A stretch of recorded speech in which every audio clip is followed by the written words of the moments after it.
Hello, this is Casey from the Kenton County Public Library here in the Covington branch in our local history and genealogy department. This is another video in our Adventures in the Archive series, and in honor of Preservation Month in May, I'm going to go over a couple of interesting items in the archive that are new to us and how we preserve them, different things we do to make sure that they stay as they are, as you see them right now, and don't get any more damage to them in the coming years, so people can use them for research in the coming years. So firstly, we have a scrapbook. This is actually from a collection that we've had for a while of scrapbooks from a teenager about the 1920s, 30s that lived in Covington but had gone to school up at Miami University in Oxford. So all these scrapbooks are basically just mementos of different times that she had at the college.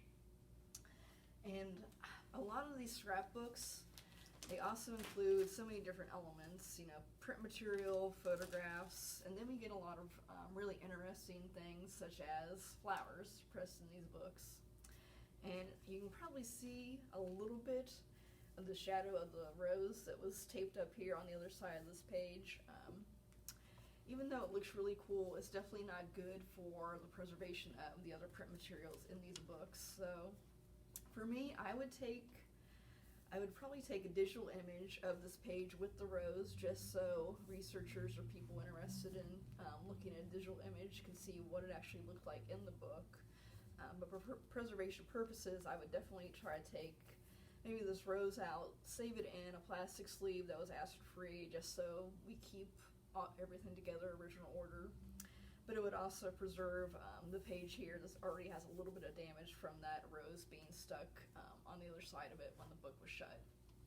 So again, you come across a lot of really interesting things in some of these collections.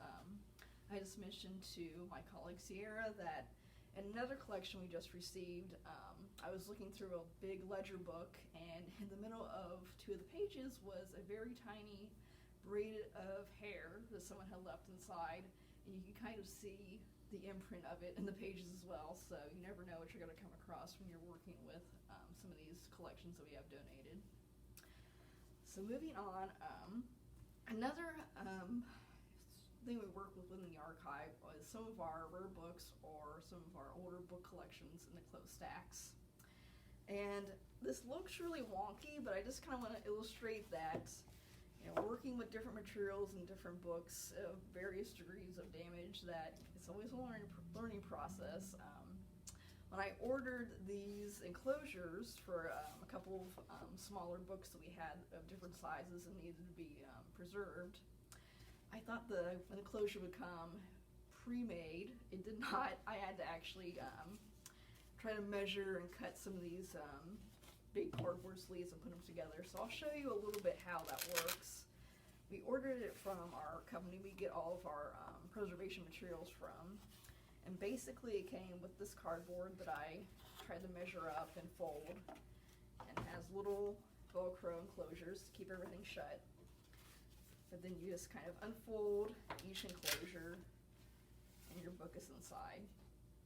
And this is treatise on Asiatic cholera, and you can kind of see on the side here the spine is really damaged. It's really not in the best shape, but we also didn't really think that this book really was anything that had to be sent to the bindery, so that's also kind of an issue we have with preservation.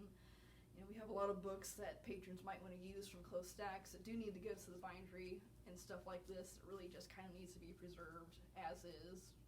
So again, not in the best shape, but leaving it in an enclosure like this kind of ensures that, you know, it won't be taken off the shelf, open and shut a million times to have further damage, and it'll keep it kind of safe from the elements as well.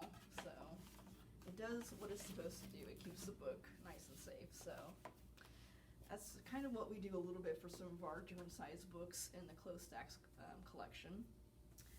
And lastly, this is a really cool collection we just got donated to the department. This is from the Downing McCoy families.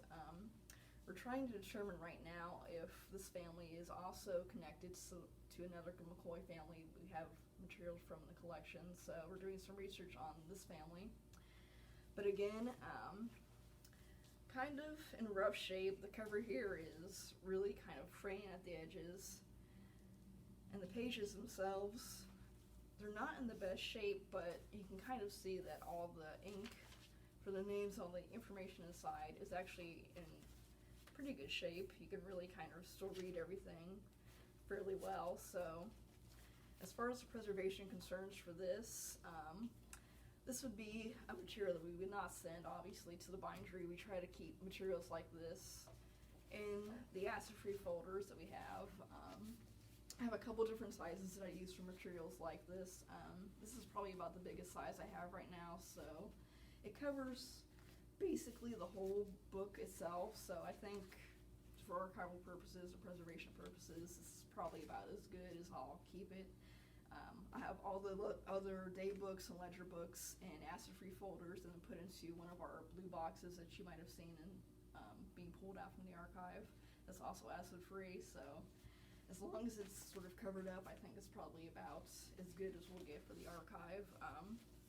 Again, we have everything in a climate-controlled room, so anything that's older material like this, material of different medias, everything will be nice and safe in the archive. So that's just a little quick rundown of some new collections we have in the archive and how we preserve them. So join us again for another video in our Adventures in the Archive series, and have a great day.